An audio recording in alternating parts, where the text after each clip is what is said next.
ഞാൻ ലക്ഷണങ്ങൾ പറയുന്ന തത്തമ്മയാണ്. എങ്കിലൊന്ന് പറഞ്ഞേ ക്ഷയരോഗത്തിന്റെ ലക്ഷണങ്ങൾ.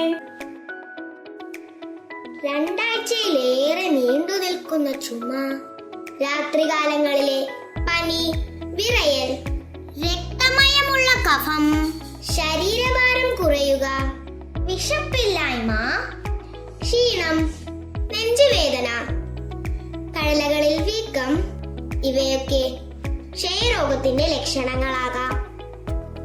60 വയസ്സിന് മുകളിൽ പ്രായമുള്ളവർ, പ്രമേഹം പോലെയുള്ള ജീവിതശൈലി രോഗങ്ങളുള്ളവർ, വൃക്കരോഗികൾ, ശ്വാസകോശ സംബന്ധമായ രോഗങ്ങളുള്ളവർ, കോവിഡാനന്തര ആരോഗ്യ പ്രശ്നങ്ങളുള്ളവർ, പുകവലിയോ മദ്യപാനമോ ഉള്ളവർ തുടങ്ങിയവർക്കൊക്കെ ക്ഷയരോഗ സാധ്യത കൂടുതലാണ്.